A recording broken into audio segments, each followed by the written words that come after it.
Ladies and gentlemen, welcome back to another episode of Cage Talk. Today, I have an MMA legend with me. I have Guy Mezger. How you doing today, Guy?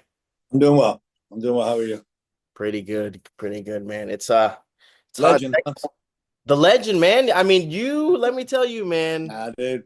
I'll tell you why I make the joke about the legend is because this is 100 years ago or so, I guess. And I was uh, I was sitting in the dining room area doing some work. My wife goes, "Hey, babe, I need to take out the trash." Uh-huh. And I was like, "I'll get it." And she kept going, "Babe, I need to take out the trash." I go, "I'll get it." Right? And about 4 or 5 times, I finally got, "Babe, I'll get it." I'm in the middle of something.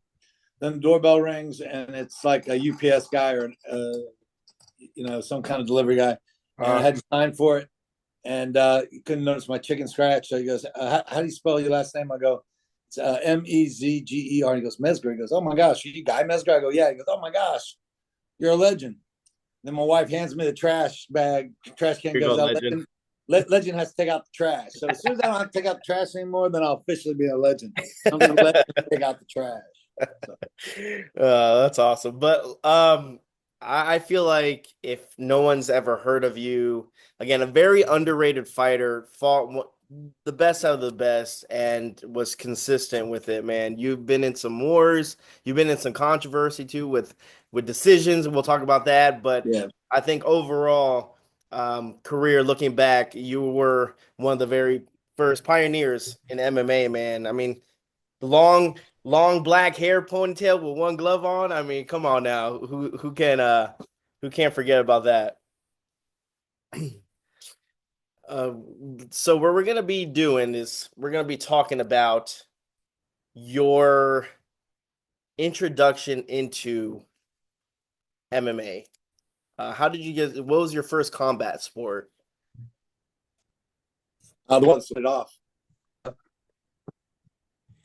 Um,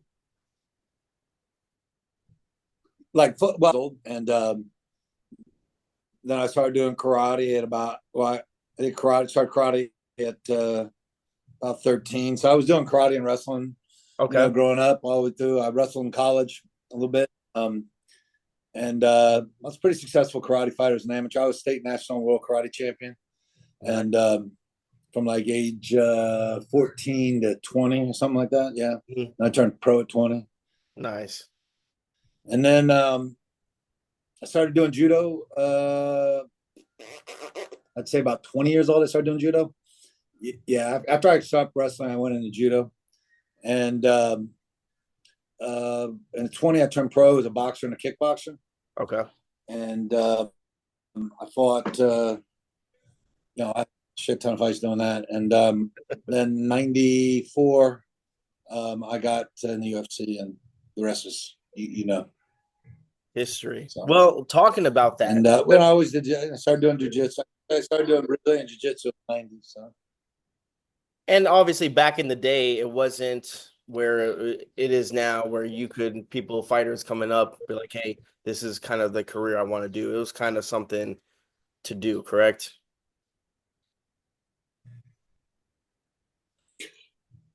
yeah. I mean, I think that's probably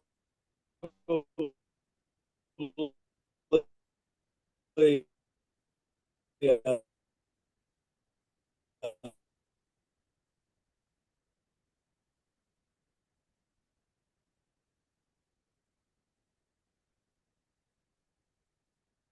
uh, um, and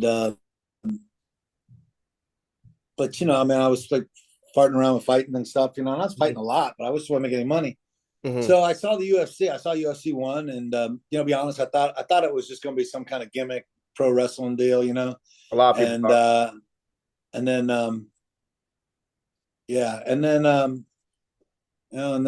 poor Tula, I think his name was Tula, got his tooth kicked out of him by Gerard Godot, and I was like, holy shit, it's real. And anyway, so I saw Ken Shamrock, and I was like, all right, it's like, I remember saying I probably want to go train with that guy, Hmm. and I kept telling everybody I was going to do it, and they're all like, never. And so what happened was there was a guy named Buddy Albin, and he was the site promoter for the UFC, Okay. and he promoted a lot of fights outside of Texas. Like I was the main event on his card, or semi-main event on his card, like in Oklahoma, Mississippi, Louisiana, Missouri, Kansas, places like that. And I promoted most of my own fights in Texas, Hmm. and and then but they had a deal with he had a deal with the UFC that he could put two fighters in into the event, Hmm. one in the tournament and one as an alternate. And so he had Anthony Macias was his other main event fighter, um, and Anthony and me flipped the coin. He won, so he wanted to go in the tournament, and it was disappointed in that. But I'll be honest, it was probably better so I got a kind of an idea really what to expect, Expect, right? um, and uh, and really what I was thinking was, I was really thinking, it was like, hey, I'm going to fight in this thing, because I knew that the format with no rules and everything Hmm. was not going to stick around. It just we love our violence in America, Yeah. but we like to pretend we're civilized, Hmm. and we call them games. I mean, but what is football? But really, 11 armored knights against another 11 armored knights. You know what I mean? Absolutely. And to be honest, the language of war is the language. I mean, the language of sport is the language of war. You have offensive, you have defense, you're on the attack, you're on the defense, like this. It's the language of war. Hmm. And so we want to disguise our incivility with calling them games. So I knew that the idea of no rules would eventually insult the ethics of most people, and it did. Hmm. I mean, there was a lot of hoopla on it, and so I knew that they were going to shut it down. So I said, you know what, I'm probably not going to make a career out of this very much longer, just because I wasn't making the money that I wanted to. Hmm. And I said, so I'll fight in this thing, I'll win it, and at least I'll be able to say I fought crazy no rules thing tournament. It was like this closest to those bad kung fu movies that they had about things like that. And Hmm. and you know then I just go off on my merry way with my life and just be kind of like did that. And um, and then um, and then I didn't get in the tournament, Hmm. but I said, all right.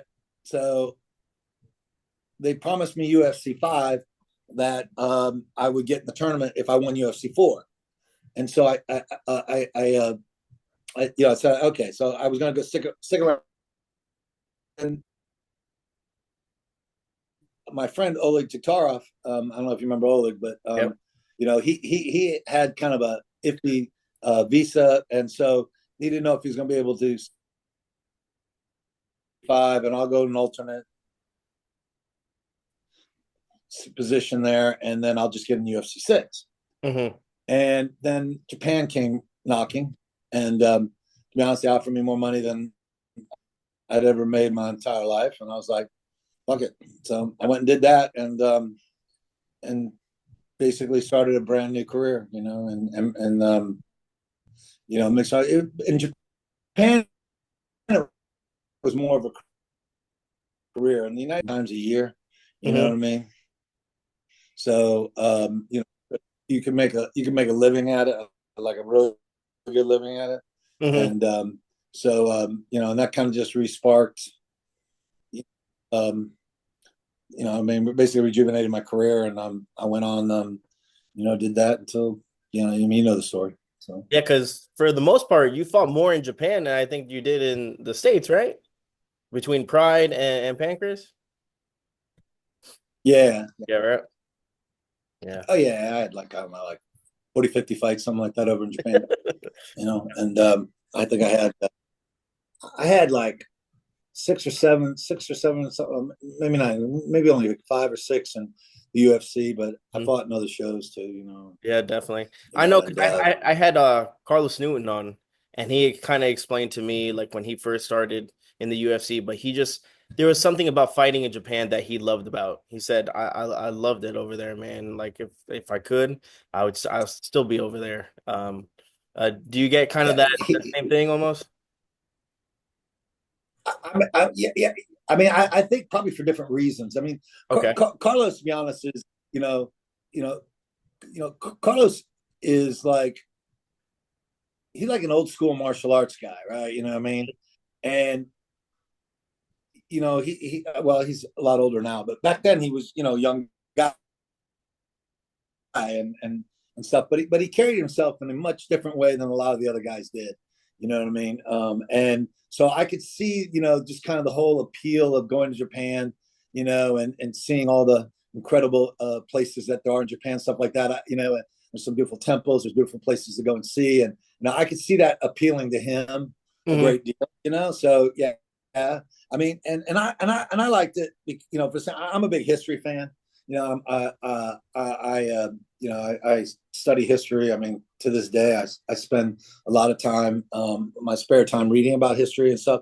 And so, Japan has a very rich history. So it was really exciting for me to go over there. Plus, to be honest, I mean, it's one of the meccas of martial arts. And I was a national level judo player too. You know what I mean? And so, I mean, I think I was ranked seventh or eighth in the United States for a while. And so, I mean, going to the land of judo, was a great, honor for me, and it was just a lot of fun. They did a really great job of marketing over there, a lot better job than they do over here, Yeah. and so, so they, people knew who you were and were, very excited about me. Like day one, when I was walking down the street, somebody recognized me. I mean, I hadn't even fought yet, and they have the places called Lawson's, which are like 7-Elevens. You know what I mean? They're like Okay. on every street corner.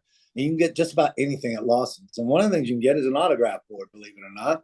You know, I saw this guy run in there and get an autograph board and come out and ask me to sign his autograph board. And I hadn't even fought there, and so, That's good. but what I didn't realize was how much of the marketing we do there. And so anyway, it was just a lot of fun. It was just a great time. It was me and the Lions Den guys, and it was just it was a fun time. We did a lot of fighting. We made a lot of money, Hmm. and we had a lot of adventures over there. I mean, just some absolutely crazy adventures over there, and so it was probably my most fun Hmm. on my fight career was especially the pancreas days. Hmm. You know, Yeah, so definitely. Um, Talking about UFC 4, we're just gonna talk a little bit about those fights that you had. Again, it was kind of like, you didn't know what to expect. You didn't have film on the fighter. I remember having Gary Goodridge on and him explained to me. He was like, "Yeah, back then you didn't have tape. You just kind of went in with your style and you try to implement your style to that person, and that's it. There was no other than that. There was no game plan. How'd you match up with Jason Farron and then John Dowdy? Because again, yeah, I think that fight, UFC 5, that guy was grabbing your hair. He was yeah. like he was pulling your damn ponytail. You had a nice ponytail, man. You had the one Oh, I glove. had good hair. Yeah, man. I mean, that's if you're gonna get something out of Guy Mezger, it's gonna be the hairstyle is gonna be on point. But what? Yeah, it's like that's what I tell my kids. I go, guys, I don't give it.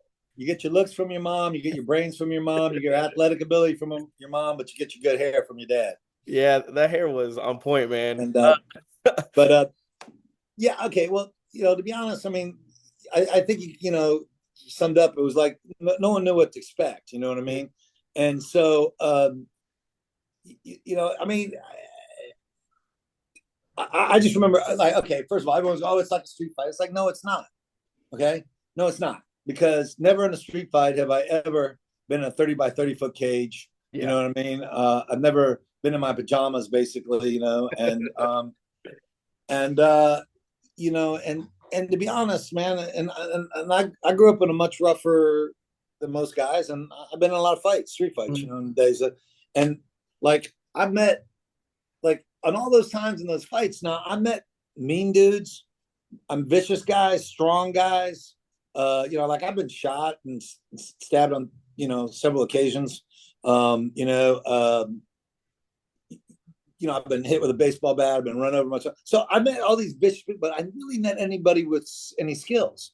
Mhm. I had some guys with some moderate skills or stuff like this, but nobody with any real skills. And I had a lot of trouble in my day. I was a troubled youth, I guess.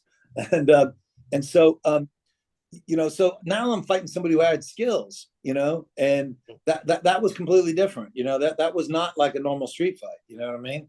And and I was never really nervous, in a street fight, but I was nervous for the UFC. I mean, I remember I didn't, you know, they're doing the interviews and they're like everyone's going, I can't wait to get in there and prove myself and all this, and I'm sitting there going, they're like, I was like, yeah, I said, I don't know why everybody's so damn confident, but because like I said, I haven't slept good since I agreed to do this, man. I mean, I don't think I put 2 or 3 hours of sleep together since I agreed to do this. So I'm a little nervous about this. And it Hmm. was funny because they were like, they were actually concerned that I was actually really scared. And they were like, there was a Kathy, I can't remember her name. She ran the company. She ended up marrying Art Davies for a while. And she's like, "Guy, you don't have to do this." She's like, "No one's making this." I was like, "It's like Kathy, I appreciate it." I said, "I go, this nice guy acts. This nice guy act ends the moment I step in the ring. Don't worry." I go, all these guys, they talk like they had fight. I had like just under 60 pro fights, from boxing, kickboxing, full contact karate. I was like, yeah, all these guys, they talk like they got 13 bare knuckle challenge matches. Like, what kind of bullshit's that? I go, that's bullshit. I go, these guys ain't been in fights. I go, trust me, I'll handle myself fine. Hmm. And and I did. So, I mean, it was like and Jason Farron, he was a pretty good guy, skill wise, he just couldn't wrestle, and I don't know how good his jiu-jitsu was. He never really got a chance to use it. Hmm.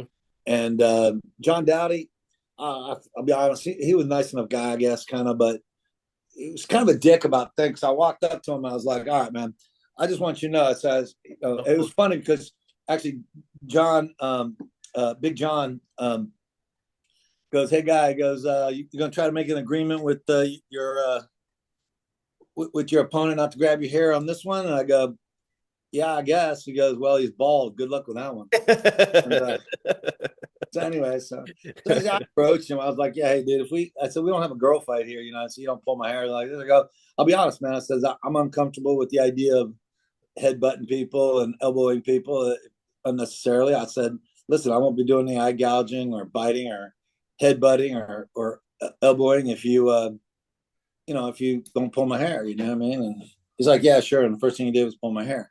So Yeah, I I would so I, so I headbutt the headbutt. shit out of him. Yeah, I've headbutted the fuck out of him. Yeah, It was the cleanest headbutt from a standing position I've seen in quite a while, man. I remember watching that fight. I was like, "Holy shit, you landed it so clean," and he buckled. But then after you got mount position, he was holding your hair, and that was basically like if someone was, had like their guard, like he literally had. That must have pissed you off, huh? Because he was yeah. yanking shit. I don't know if I can't really recall being mad about it. I mean, I don't think I was. Because it didn't bother me. I mean, like I said, I've been in scraps before. Man, and it's not like they don't grab my hair. You know what I mean? And so, or try to grab my hair, and so that you know, it just. I mean, it prolonged the fight maybe 30 more seconds for him. You know what I mean? Mhm. And to be honest, man, because he did it, I did headbutt him, right? I mean, I didn't. I hit him with elbows, and I broke his cheekbone, with an elbow, and or it might have been the punch. I punched him, then I elbowed him, or I elbowed him, then I punched him, and that was the end of the fight. Um, but and I broke his nose with the headbutt, and so I mean, I felt kind of bad because he should probably that would a good matchup. I was not a good matchup for him, and and because he grabbed my hair like this, I was, to be honest, I was making an example of him, and I Mhm. kind of felt bad because I probably didn't need to do that to him. But it's the fight business, and if and I don't know where how much fights he's actually had or anything like that, but he certainly had a lesson taught to him about keeping his word. You know what I mean? Yeah, there was a lot of those mixed matches. Now you see it like right back in the day, you watch and you're like, oh my God, who is he fighting? Like good. God only knows if he only knew who he was or who the fighter was gonna be later on in life. You're like, oh God, what a terrible matchup. Like, like, Yeah.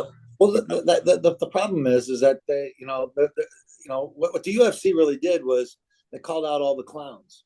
I mean, if I had $1 for everybody who goes, our martial arts is too deadly to actually do anything live. I'm like, bullshit. I mean, that's the biggest bunch of bullshit in the entire history of martial arts. They say shit like that. I'm like, yeah, okay, he's an easy fight, yeah. and he's an easy mark. You know what I Yeah. mean? And and it's the truth. I mean, just it's the sport athlete. The sport martial artist does mock combat Mhm. every freaking day. The reason wrestlers were so dominating in their day is that wrestling, by the way, is by one of the best. I think everybody should have a wrestling background if you're going to do MMA. You know what I mean? You're going Agree. to have to learn to That wrestle, and pace. everyone has. There's guys that have been competitive, but the jiu-jitsu guys back in the day, I could hand a jiu-jitsu guy my leg and he couldn't take me down, right? You know what I mean? Now there's some guys that have really good jiu-jitsu skills, and one of my training partners, a guy named Alex Andrade, he in high school he was a boxer and stuff and everything. He never wrestled a day in his life competitively, Hmm. but he trained with Kenny Monday, for almost 2 years, and then he's taking me down. I was an All-American. You know what I mean? And he's taking down an All-American wrestler who's also very difficult to take down. If you notice that most of my fights, I Yeah. only got taken down a half, maybe out of 60 something fights, got taken down 5, 6 times, maybe. Hmm. I mean, I could probably count less than that, probably. And um, and here's a guy that could take me down, right? Because they learn wrestling. And so, so the wrestler comes in there, and the average high school wrestler that's, let's say he started as a freshman, he's still going to have close to 300 wrestling matches by the time he leaves high school, right? And so he's now had 300 fights that the average karate guy never had. Hmm. You know what I mean? He's sparred a little, fucked around, sparring around in the session and things like this and stuff like that.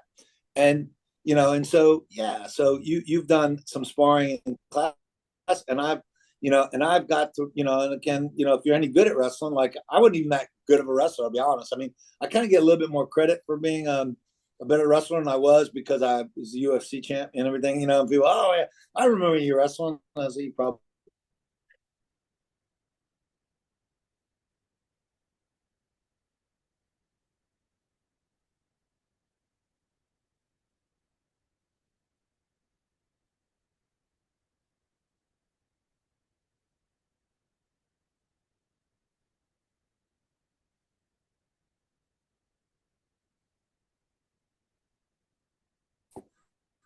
and what and that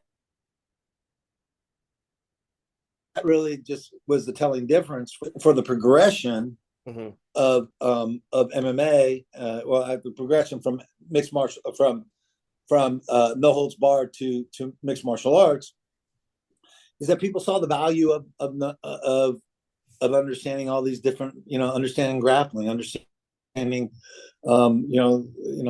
good efficient striking. You know what I mean? And I really feel like the base that most people need today is, if they're going to really do this, they're going to have a wrestling base and a boxing base. Yep. You know what I mean? You're going to have to understand boxing more than kickboxing. Kickboxing is great, and I was value of boxing. You know what I mean? I understand the value of wrestling. The two sports that I had the least amount of accolades. I was a professional boxer. Yeah, I was 11-0, but most of my opponents, my mom could beat. Not discounting my mom; she's Mhm. pretty tough, but she is 85 years old. So, right? So I don't make any bones of the fact that I was some kind of badass boxer, Mhm. but I was pro, and but I was a very good kickboxer. I won the world championship in kickboxing. So, but I do understand, like, when it comes to MMA, that the boxing skills are going to be more important, and the wrestling skills. The ability to take somebody down and not being taken down is going to Yep. be instrumental in how that fight goes. You dictate how the fight's going to go. And 100%. then everything else is kind of icing on the cake, and then you become a good kicker, and then that's going to be effective, or a good kneer, and like this. And of course, jiu-jitsu is super important, I mean, understanding submission, or at least understanding how to get out of submission, Yep. and that's going to, that's important. And I always crack up. It's like, we don't need to, if you want your best base when it comes to mixed martial arts, or just self-defense in general, And Right. Hmm. being a man, you don't need to go to Brazil. You don't boxing. An American, the the folk style wrestling is American style wrestling. They Hmm. don't do it anywhere else but in America, and it's a very good style to learn for what we do because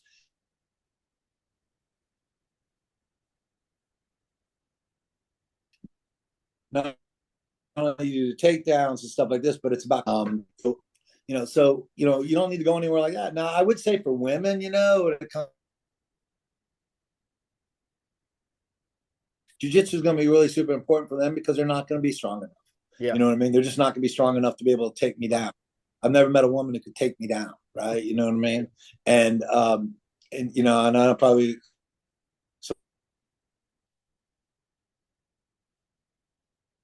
all right. It's just too much of a strength difference, right? And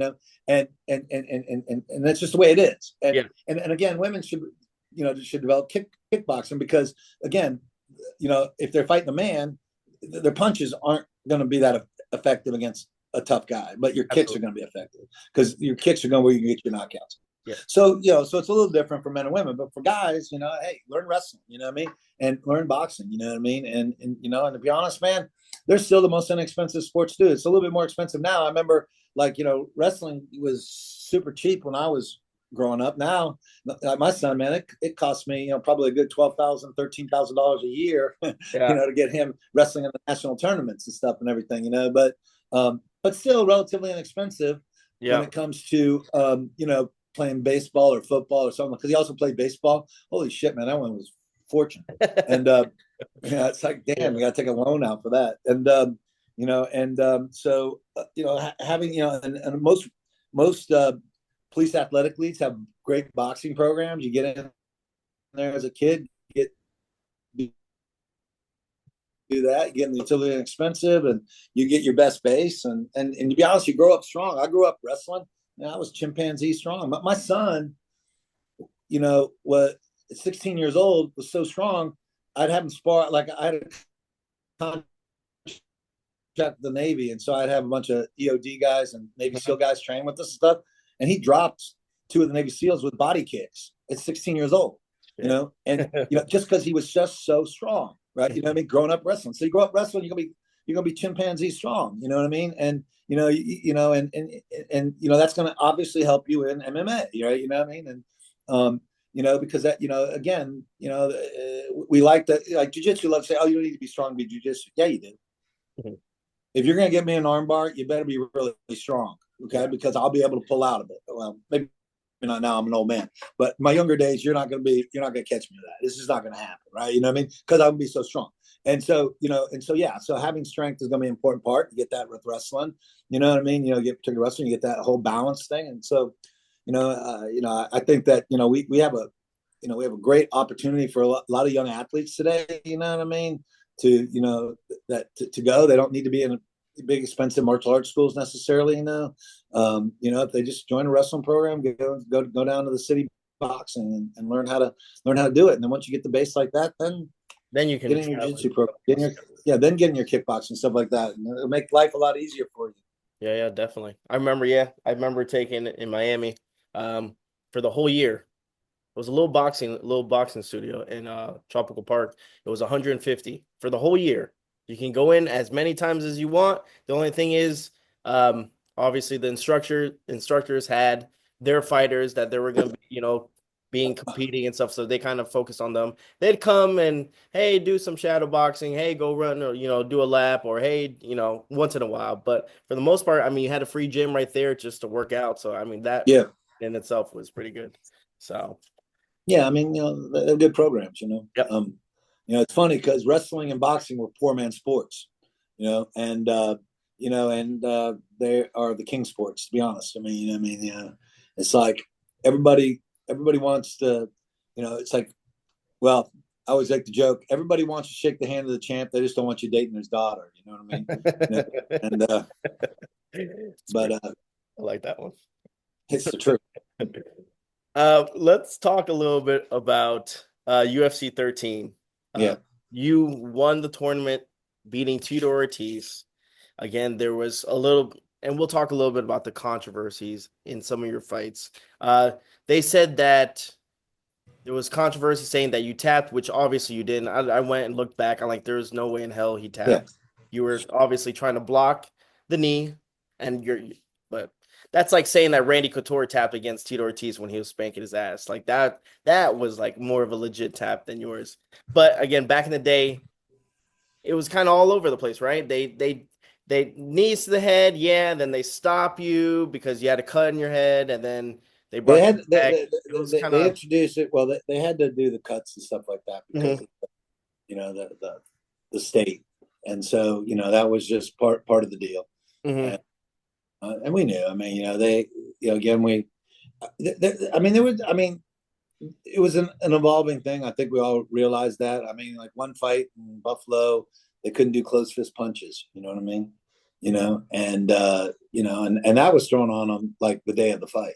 oh shit. Yeah, yeah, that was like the day of the fight. And so, so it was an evolving thing. I mean, it Mhm, affected everybody. On how it was. It just was the way it was. You know, um, I mean, we were, it really did not evolve into a sport until Dana White took it over. And then it became a sport. It was always just a spectacle. mhm, It was always just a spectacle. And and I mean, the way, and the problem too is the way certain guys carried themselves back then. Wasn't in the most sporting way. You know what I mean? mhm. So it didn't really adhere to the idea of, hey, these guys were actually sportsmen. You know what I mean? Yeah, I get you. And so, so that didn't help. But most of the guys who were the champions and stuff like that did come from a sporting background. They did understand respect, and they really saved the day. The Randy Coutures, I would like to think of myself as being, Yep. a gentleman athlete. You know what I mean? Most of the guys, yes, they were excited about things, but most of the guys, especially in their interviews and stuff like that, they were, they came off as intelligent, Mhm. sports guys, and I think it was hard to villainize them because like I was a little concerned with how people were going to perceive it because I had I mean, I was, I owned a gym, and most of the people were comfortable with me fighting because I was boxing and kickboxing back then too. So, Mhm, and my students would come watch me fight. In fact, we had a place called the Bomb Factory in Dallas, mhm. and I used to fight, I don't know, I think I fought 10 fights in the Bomb Factory or something like that, over a couple of years. And so, all my students would come there, I mean, so they saw me fight. So, my direct students were never the issue, Mhm. and but there was a perception I had to beat. And I'll be honest, and I probably dodged a bullet big time because, well, two things. One, I got an article written by me in Dallas Morning News, and and then I had I had the news first. A news lady called me up. She goes, "Hey, um, I was calling martial arts schools, and I was curious if you ever heard of something called the Ultimate Fighting Championship." And I go, "Yeah, I've heard of it." She goes, "What do you think of it?" I go, "Well, I fought in it." "What?"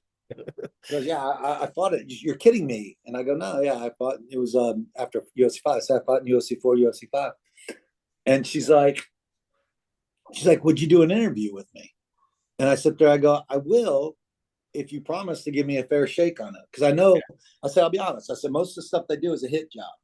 You know what I mean? You come in, my words will be taken out of context. Oh, I see what you're talking about. You know what I mean? And they want to prove the point that this is a barbaric thing. I sit there, I go, I'm not, as long as you give me an opportunity to tell my side, Mhm. then I would, yeah, I'll give the interview. She goes, "Yeah, sure." And I'll be honest, I won her over. And the the news clip, I swear to God, I couldn't do a commercial for my gym better. I mean, they did a really great job, and they put it over. They did a really good job of showing, you know, The I sport. kept telling these athletes, and I kept comparing, and it was funny too because the boxing commission at the time, a guy named Dickie Cole. Now Mhm. he's a good old boy, man. Now Dickie passed away a few years ago, but Dickie is old school. boxing, commissioner or gangster, you know what I mean? And it is very much an old boy thing, good old boy thing in Texas, man. And it's to a point that it's very irritating if you're not part of the good old boy syndrome. And so, so I was mostly known as a kickboxer. So I was on the outside of the boxing commission anyways, because they didn't like kickboxing. And then now I'm this UFC guy, and they definitely didn't like that. And and Dickie, man, Dickie cracked me up because Dickie, he talked to us like this. He'd be like, and he's just, I mean, he's a good old Texas boy. And he's actually a really good guy. I worked with him to get the rules set for MMA in Texas. Okay. Me and two other guys, one of the referees, his head referee, and a guy named Steve Armstrong. And, we worked hard to get it, and Dickie helped us actually. Because I even won him over. But the point is like, they did interview him, and he was going like, I mean, they got choke holds, and they got these arm bars where they can break the arm. And I mean, just uncivilized stuff. I mean, it's crazy like this. And then of course I come on and and I sound like this, right? I mean, I hopefully sound educated, and and I'm like, and I don't have that. I don't have a heavy Texas draw, and I'm like. And I'm like, oh yeah, and they let me see his. The thing is, that was kind of mean. Is I saw his interview first, so I knew exactly what his problems were. And I go, yeah, I said sometimes they have problems with choke holds and arm bars and leg locks. And I said the problem. I go, I'm not sure why everyone's so upset. I go, judo allows. Arm bars and choke holds, and they've done. I said it's been an Olympic sport since the 1960s, and they allow that. And I'm not sure, why now it's suddenly bad. And I said there's a sport called sambo, which is like judo, that is recognized as an international form of wrestling, that is done all over the world, that allows leg locks. And I said they don't allow choke holds, but they allow leg locks. They allow arm bars. And I go. So I'm not sure why everyone's so upset about it. Now, of course, I avoided the whole thing about headbutts and stuff like that, But at this point, they had alleviated, because this jackass, I can't remember his name, in UFC 6, asshole, he ended up getting crushed the next UFC 7 by a guy, which I was happy, because he was this asshole. I forget, Joel something other, and this kung fu guy, and he was just a dick. And he headbutted this guy, cut him, then he reached up inside the guy's cut and tore it. Yeah. And they didn't show that fight, obviously, because of that. It was an alternate match. And then right after that, they were like, we got to eliminate that. So so that's when they started adding rules. You know what I mean? And stuff like that. So they started adding rules right there, because they, that was just completely uncalled for bullshit. And but it was legal. I mean, so and again, like I said, I think most of there were very few guys like that. Like me, I didn't care what the rules were or what I couldn't do. I have my own moral code. I'll be honest, as a spiritual man that I am like this, I actually have a hard time hitting people for money. Okay, all right. I always had. I was. That's weird. I'm really good at something I don't really like to do, and it was kind of weird dichotomy, right? But but I always had a kind of a code, and most of the guys did. Most of the guys would not do stuff because they just wouldn't do it. You know what I mean? And I always always, I always thought, that, I always felt like these were real good guys like that. Because there were a bunch of, and most of the guys were the champions. They're the guys who won the Randy Coutures. You know what I mean? The guys like that. And so anyways, so it just kept evolving and kept evolving and kept evolving. And then of course they had to add time limits because of the Severin Gracie fight. A lot of people didn't get to see the end of that because the cable severed the connection. Yeah. So so it slowly evolved, and to be honest, Dana White turned it into a sport. I mean, he really. Before that, again, like I said, it was a spectacle. But when Dana White took it over, he made it into a sport.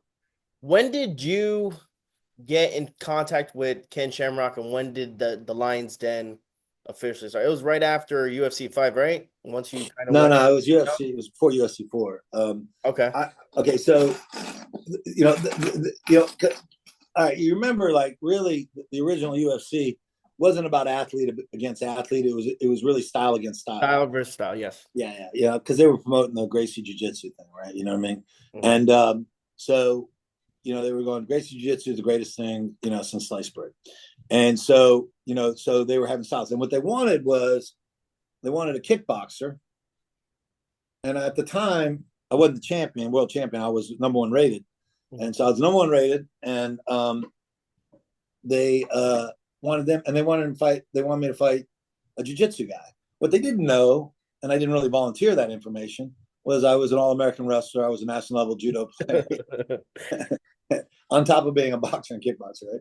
And so, But they and labeled you as a kickboxer yeah. automatically, right? Yeah. Well, I mean, that's where I had most of my accolades as a pro. As a pro, I don't know, I had like 20 something. Mhm. At that point, I had like 22, 23 fights, something like that, pro. And um, and anyway, so it didn't really change. Okay, so the fights really didn't change. We didn't really, it wasn't about like again, it wasn't about the individual as much, and that's part of the failing part of the deal is that they didn't push enough of that. They tried to do it later on with Ken Shamrock and a few of the other guys, like this, but he's done. And so because it's always been, the fight business has always been personality driven, anyways. You know what I mean? I mean, if Muhammad Ali hadn't, I mean, every single pro fighter owes Muhammad Ali a debt of gratitude because he's the one who changed up how things were done. Yeah. And how he created Muhammad Ali. I mean, he created his opportunities Yep. because everybody either wanted to see him win or wanted to see him get killed, but they Mhm. wanted to see him. Yep. You know what I mean? And so, so we owe him a lot, and so that really, the original UFC, Center for Entertainment Group, which ran the original UFC, Bob Marmovich, and then they didn't see that. They saw it as the event itself being what was going to be the push. And I even had talks with them. I said it's not the way it goes. And of course, what do I know? I mean, there was like I'm just a dumb fighter. Yeah, a dumb fighter who's promoted 20 fucking shows. you know and Yep. I don't know, it's been my entire career in it, you know what I mean? And, oh yeah, you did the King Biscuit Flour Hour. That's your credentials, going into the fight Mhm. business. And so but Dana White understood that, and so did the Fertittas. The Fertittas were big into boxing, and it just changed the dynamics of the sport. By adding the weight classes, by adding the rules, by adding the gloves and stuff like that. It created a sport instead of a spectacle, and that's why we enjoy it today. Because it wouldn't have stayed. If it stayed a spectacle, we I wouldn't don't have think it had would UFC. last yeah, as long. It wouldn't be there. Where'd you originally meet Ken? Yeah, it wouldn't. Where'd you Oh originally? yeah, I'm sorry, I got off No, that's track. We were fine. talking No, about that's Ken. fine. Yeah, okay, so yeah, so they flew me. Yeah. Okay, so they flew. Okay, so they wanted me to fight. They wanted the kickboxer, right? And Mhm. so I was like, all right, I want to see what this is about live because I mean, I know I was in television before. I realized what you see on television is usually not what's going on, Exactly. and because they have editing, they have all kinds of shit, and and so I was like, all right, I gotta go see this. And so they flew me out to UFC 3, Hmm. and I observed the fights, and I met Ken at UFC 3, and I was quite honest with him. I was like, all right, listen, I've had a lot of fights and everything, but of course, Ken's rolling his eyes because he hears that from everybody, and I hear it all the time. If I had $1 for everybody who comes in the gym and goes, I fight. Well, how many fights? Well, I've never had any real fight. I had street fights. I've never lost a street fight. Okay, that's a great compliment. That was a big deal back in the day. That was the big main qualification for people. Hmm. And then of course, the next statement was, "I don't mind if I have my ass kicked." That's because you never had your ass kicked. Oh, I got my ass kicked. Oh, no, you haven't, because I said I had my ass kicked 4 years old. Mhm. All right. It had such a profound effect on me at 4 years old. I said, that shit ain't never happened again. And I stopped and I started training. Yeah. And I started doing push-ups every day. You know, I mean, like this. But so anyway, so they flew me there. I met Ken and I just honest with them. I said, listen, I don't know, I don't know what to expect out of this. I go, I don't. And I go, I watch you fight. And I actually saw some of his pancrase fights and stuff like that. And I Mhm. go, and I realized that's more my style, anyways. You know what I mean? I mean, I'm not a pull guard kind of guy, and so I was like, I think that it would be good. I said I'd like to come out, and maybe spend a couple of weeks training with you, if that's okay. And they're like, yeah.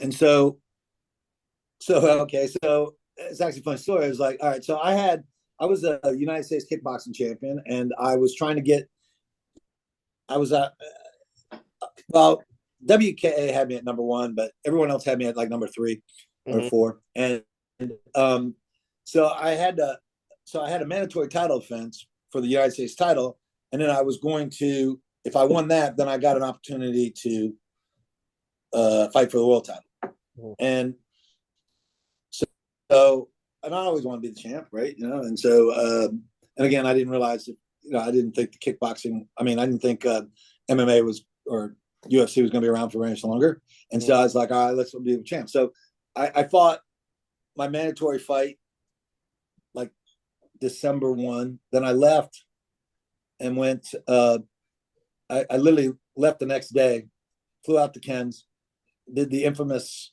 Lions Den tryout, and then trained for 2 weeks there, and then went to the UFC 4-1. Wow. So How was the how was short the tryout? version. How was the tryout? Was it Well, it sucked. intense? Yeah. Yeah. I mean, I didn't realize. Okay, so I was like, which is kind of, it's kind of funny. A couple of things. One, it surprised me how tough it was, but I think I surprised them on how good I was Mhm. because again, Ken was, like I learned long ago, man. You don't give any more information than you need to people. You know what I mean? If they ask questions, I'll let them know. Yeah. And so Ken goes, "So you're a kickboxer?" I go, "Yeah." He goes, "Yeah, a lot." I go, "Yeah." At the time, it was like 20 and I was 20-2. And I Mhm. said, "Yeah, I'm 20-2." And I said, "Oh, okay." Um, and I could tell he didn't put much credit to that. And so he goes, "Well," he goes, "two things. You can pay me to try it, or you can try out for my team." He goes, "But I'll be honest, man, most guys can't pass the tryout." And you got to understand, man, I'm 26 years old, something like that, and Mhm. I'm pretty fucking cocky, Yeah. and I think I'm a pretty tough guy. And to be honest, man, I passed an old school Texas black belt test, Mhm. which is a fucking beatdown, dude. It is not like this pussy stuff that you see today. It Uh-huh. is hours and hours of a total beatdown. Okay, you literally think you're gonna die on that thing, man. Because I did. I swear to God. I swear to God. I thought I was gonna die. And and I tell you all the time, after doing my black belt test, I've never ever been afraid to fight anybody after that. I swear to God. And and I was like, all right, ain't no way this test is as tough as my black belt test, right? And so I was like, yeah, I'll do it. And I figured it would be like the next day because literally I'd been up all night. Like, I had a fight Saturday night. I Mhm. fly in Sunday. I had I had to wait in the airport for hours because Bob messed up when I kept Bob Shamrock. So I didn't get there till 6 o'clock. I had hardly eaten anything. And then he goes, "Yeah." I go, "Did you try?" I go, "Yeah." So I figured, we'd start the next day. He goes, "All right, get your shoes on." I go, Oh "Now?" wow. Well, He's like, "Yeah." I'm like, and I'm not backing down. I'm like, "Yeah, okay." I'm like, "Oh shit. I hope this is not tough." And then he goes, "Yeah, all right, start off. We're gonna start off with 500 squats. 500. Yeah." I said, "All right." And so I did it. And funny part was, yeah, it was a bitch. And 500 squats is a bitch. yeah, And then it hurt. My legs hurt just thinking about them. yeah, Just, yeah. And Jesus. then I had to do 500 leg lifts, which by the way, after you do squats, leg lifts are extra tough too because you have to feel your legs. So I was dying to do that, and then I had to do 500 sit-ups, and I was like, shit. So I started doing sit-ups, and I can't remember the guy's name who was holding my legs. He was one of the young boys there. He didn't really do much in the fight career, but anyway, so I sit there and I'm like, so I just close my eyes and I just start repping out, just going until my stomach. I'm like, I couldn't take it anymore. I was like, this, I said, how many did I get? He goes, 32. I was like, bullshit. That wasn't 32. That'd be like 132. What the fuck? Anyway, so I Uh, ended up doing, I had to do 500. So I ended up getting the 500 sit-ups done. And mhm, then I had to do 200 push-ups. And then I had to run a mile and a half, had to do it under like 14 minutes mhm. after my legs were jello. And then I was supposed to fight for 15 minutes. And I remember there was a clock way in the back, kind of kind of obscured with everything. And I saw the clock. I was like, all right, so I do 15 minutes. So I was like this. So thing is that they kept coming to go, listen, if you're in a bad space, tap out. You understand. You did a little bit of judo. You understood, what tapping out is. Like, yeah, yeah, yeah. Yes. Well, they were expecting I was going to get tooled. Well, I tooled The person the that guy was I was training with, right? And yeah, yeah, the guy that was supposed to put me through the reps, I'm kicking his ass. And so, which is funny because at first they're cheering me on, then they're cheering him on. And and and and I look up and 20 minutes have gone by. And I'm like going, do I tell him my 15 minutes are up? Or do I keep going? And I just kept my mouth shut and kept going. So I ended up doing 30 minutes. Oh wow. And yeah. And so and that was it. I was sore shit for 2 days afterwards. I actually didn't train the next day. I was so sore I could barely move. And then we did some training. And Nice. yeah, and I bonded with the guys. And like I said, I was a little bit more advanced. Like, so I already had a program. So Ken said, hey, we're gonna do this. So I started Lions Den Dallas. At least the fight team. And it became kind of the place. Like I'd go out to California to train just because I need to be away from people. But a Uh-huh. lot of the California guys, in fact, like most of those guys, like Ken used to train with me, and Mhm. and all those guys used to come and train with me, and because we had a really good facility, and some really good coaches on stuff. Like we had Vince Tamura, who was a badass judo guy. He passed away a few years back, but he was the guy who he represented the United States in the first world judo championships, and great guy, war hero, Korean war hero, just a really great guy. And he even though the entire judo world was against MMA, he wasn't, and he loved it. He's like, yes, because he was excited that somebody like me, a judo player, and I was a okay judo player. I wasn't a great one, Mhm. but I was always tough and stuff. And he just liked the idea that a judo guy was going to go in there and do stuff. And he was Fuck very some shit supportive. up. And yeah, and he was like I said, he's the old school stuff. Like he taught us the leg locks. He taught us, obviously the arm bars, chokes, all this other stuff. And he would train without the gi and all this other stuff, with us. And he would allow us to do it. He was awesome. So we had a great resource with Mr. Murray. Then we had Billy Jackson, who's one of the greatest kickboxers in the world, training us on our stand up. We had a world class gym below me, a place called Park City's Personal Training. I I was a personal trainer with them when we all worked for a guy named Larry North. They opened their own gym right by my gym, and so I had this world class gym. So we had a great training facility there. Cool. And anyway, so that's I guess that's how we got going. That's how I got hooked up with Lions Den, and it was like I said, UFC 4. Nice, nice. Your battle against the couple of them in Pride, fighting in Pride, how was it? Again, fighting in a cage compared to fighting in a wrestling ring, and you had some great battles, some Yeah, I great mean ones. it was yeah, it wasn't that big a deal one way or the other, for me. I can't. You had there were.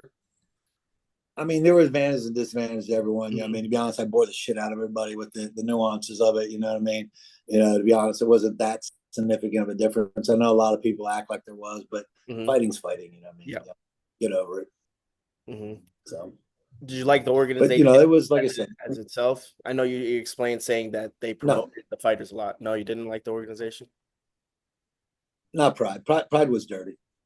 It was some They, shady they, shit. they weren't good guys. Huh? Unbelievably shady shit going on. Yeah, but it was a stupid amount of money. You know what I mean? It was a difference between I was making about 50K with with Pancrase. I was making like 150 with Pride. So, Okay.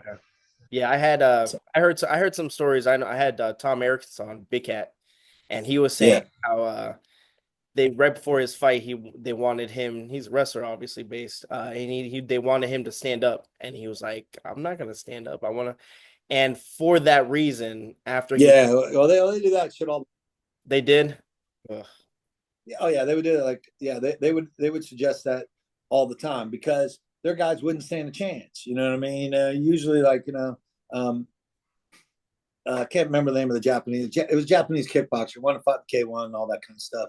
mhm. And they were like, "We would love to see a kickboxing match between you and him." I go, "Yeah, so would I, but this isn't kickboxing." Yeah, I say, "You want to do a kickboxing fight? We'll do a kickboxing fight. I'm not telling you I'm going to do this, you know." mhm. And and after that, I realized that I wasn't going to get any breaks with UFC. I mean, with the Right, Pride, and so I felt like I lost some questionable fights, some questionable decisions. 100%. I mean, Nogueira fight, Ricardo Norona. Those are kind of those that kind of like just kind of pop up in my head that fights I've I seen. thought I beat Sakuraba. Yeah, Sakura again, another one that's and you see you're like, oh, okay, well that's kind of bullshit. You see those moments and you're like, you Yeah, question it was question it was, organization or but what they're going for. I realized what was going on. It wasn't Yeah. like I wasn't aware that they were going to fuck me. I Mhm. realized that because I saw what they did to other guys that didn't play their games. I mean, Tom Erickson, prime example. They fucked him up big time, man. Because he didn't play the game that they wanted to do. So I get it. So it wasn't like, But to be honest, I mean, I felt like I was good enough. I'd beat anybody. You know what I mean? I realized if I didn't knock him out, that there was a good chance I was going to lose, Yeah, and I understood that going into the fight. which sucks. It sucks. Which, yeah, it sucks. It does. But part of me was uh, just like, to be honest, man, I felt like I was good enough. I was Yeah, like, no, I I mean, understand. I'm not going to be dictated. You know, I mean, a lot of shit, man. The fight business, like I said, it brought up a lot of stuff. I'm not going to compromise. I'm not going to compromise my own moral fibers. Hmm. You know, for money. I'm not going to do it for my ego. I mean, it's not like I'm a particularly great guy or anything. It's just the fact that I have a sense of code that a sense of honor, and I'm not selling that out. Yeah, And absolutely. I'm just not gonna. Like I said, I'm not gonna hurt somebody unnecessarily like this. Like one time, they were like, "Why didn't you kick the guy when he was down?" This is what the Japanese said. I Oh go, wow. because he was shot down. And I based his head, and I punched him in the body instead of kicking him in the head. They're like, "Why didn't you kick him in the head?" I said, "Because I don't kick a down man in the head." Mhm. I sit there and they're like, "Why?" I said, "Because I got to look at myself in the mirror, and I'm not going to be embarrassed to the person I look self in the mirror." I sit there. I can safely say I've done enough fucked up shit in my day that I Mhm. feel bad enough about. I'm not going to be. That's not going to be one of them. I said it's just not going to be. And Mhm. I don't have a problem for the other guys that did it. I mean, if that, they're just different than me, and I get it. Yeah. You know, I get it. If if they don't have a problem with it, it's fine. They stay within the rules. Me Mhm. personally, I just did not find. I found that part hard to stomach. Mhm. I just don't. I just don't.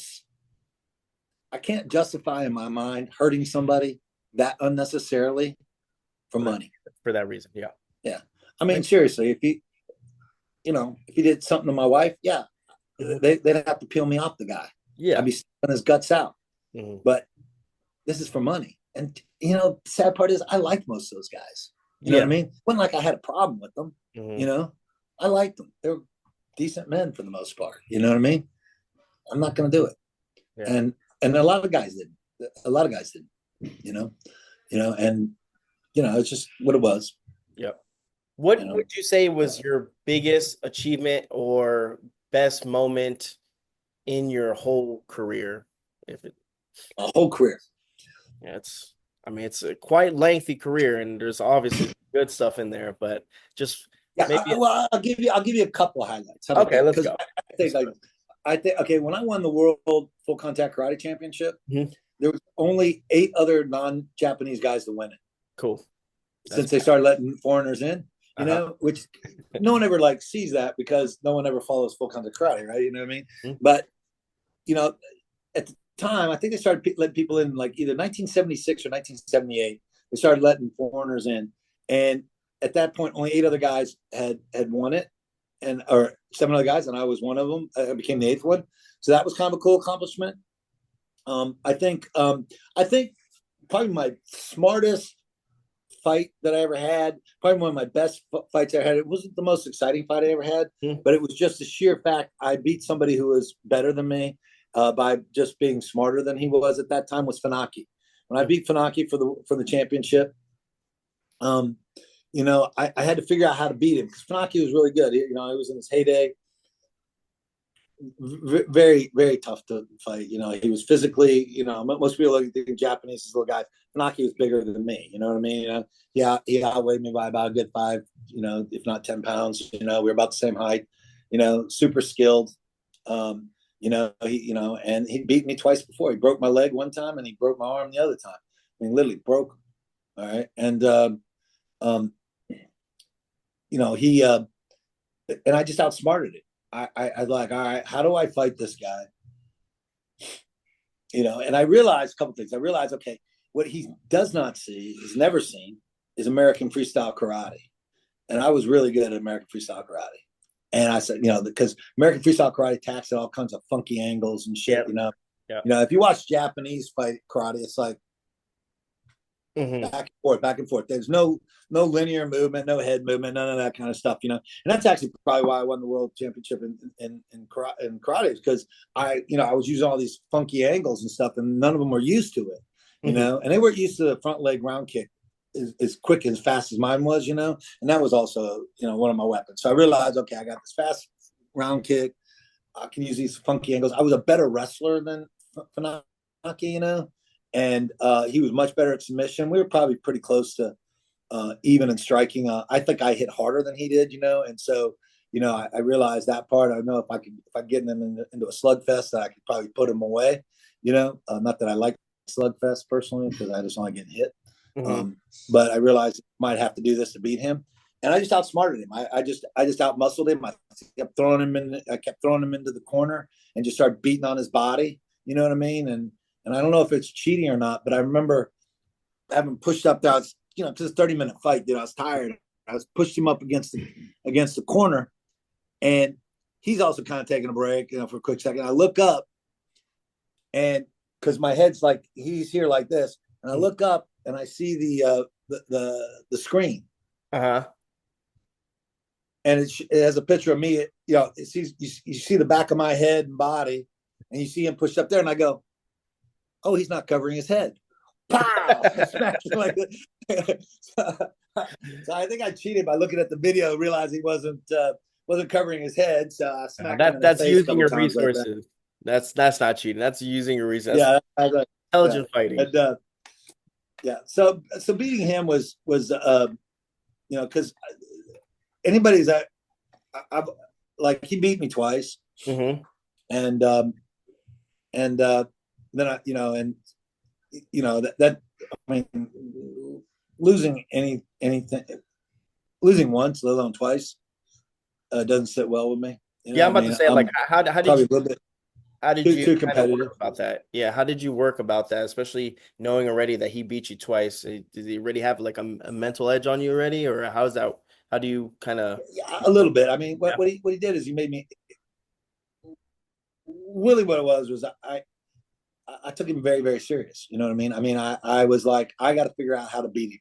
You know Hmm. what I mean? And I always considered myself more of a tactician than you know because I beat a lot of guys that are better than me just because I could out think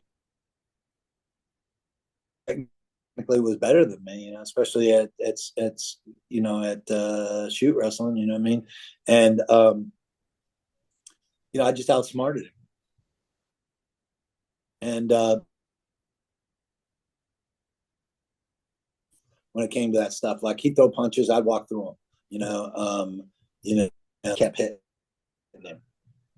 And if his leg was open, I'd punch him in the leg. You know what I mean? If his body was up, I'd punch him in the body. I'd smack him in the head. And pressure on him and just kept pressure. I realized that's going to be how I beat him, and that's how I beat him. I just kept going for 30 minutes straight. I was in his face constantly, you know. Jeez. So I won. Nice, nice. Well, before I let you go, talk to me a little bit about your gym now. You have, again, you're what, born in Houston, raised in Dallas, right? Something like that. Yeah, yeah, How, yeah. I lived most of my life. I lived a few years on the East Coast and a little okay. bit in the West Coast, but mostly almost all my time and almost my entire life in Dallas. I don't know. Let's say about 40 years or so, something like that. But yeah, okay. So I've had a gym for 37 years, Okay. like this, and now, believe it or not, I'm a doctor now, and so I'm a, yeah, and I have a medical practice, and so I partnered up with a group called Hidden Gym, Okay. and so and we're about to open another gym, another martial arts gym too, and they're really well known in the fitness world. They have these amazing gyms. I mean, it's crazy, man. People pay to come to the fitness side of the gym. Hmm. They pay like $65 a month, and literally, it's badass. It's got the most incredible equipment, but most people don't know equipment anyways, right? You know what I mean? The average person doesn't know equipment. You got a bench press, you got a bench press. The fact that you have,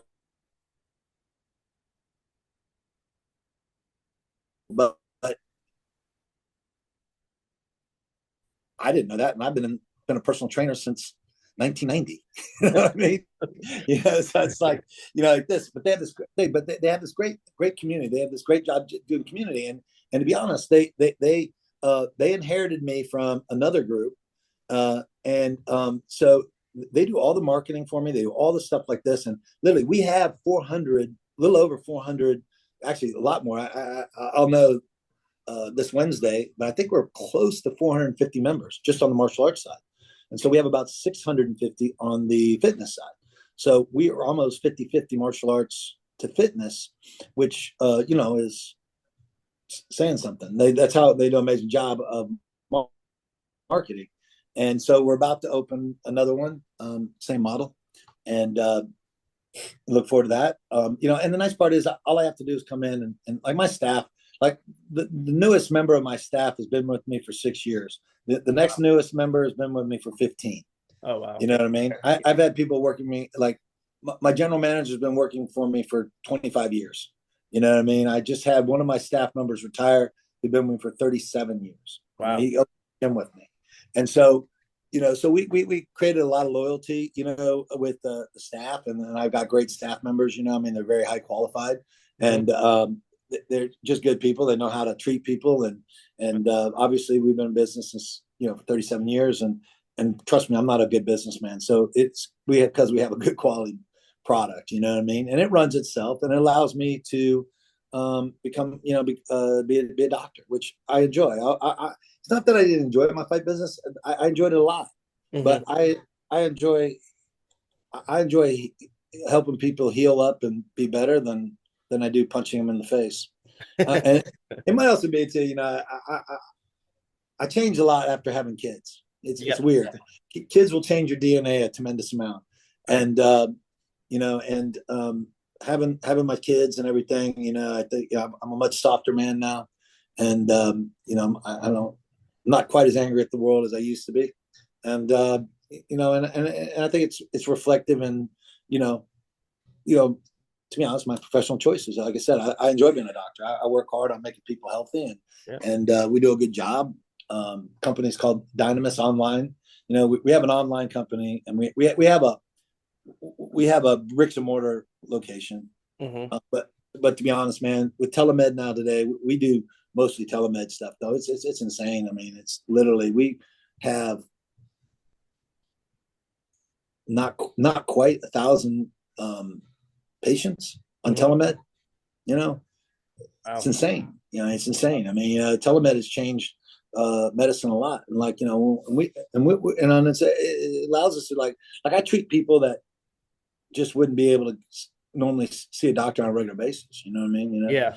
And stuff like this. I don't do a huge much of the treatments myself. Now I usually handle the difficult ones. I mean, we have a lot of practitioners underneath me. That do most of the heavy lifting for me. But I'm the one who develops all the underlying therapies and stuff. We don't do a lot of heavy lifting. Meaning, I'm not here to cure cancer. You know what I mean? Mhm. I'm here. Really, we're preventative oriented type medicine. You're here to, you come to me so you don't get cancer. You come to me we're not we'll get rid of your high cholesterol. We'll get rid of your high blood pressure. We'll balance your hormones. We'll get we'll get you, on the right track. You know what I mean? Like Yeah. that. So I'm not doing a lot of heavy lifting when it comes to the medical side of stuff, uh, but it's super important because if you don't have to go to the doctor because you don't have cancer, then you're way ahead of most. Yeah, exactly. Trust me. Yeah, But yeah, that's awesome, man. I love that again you found something else and that you're happy about it, man. yeah. Uh it's been an honor to have you on, man. Like Appreciate I it. said, I'm gonna say one of the legends in MMA, man.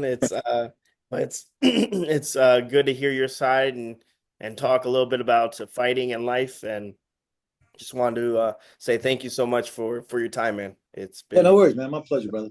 Thanks so. Appreciate it. thank you.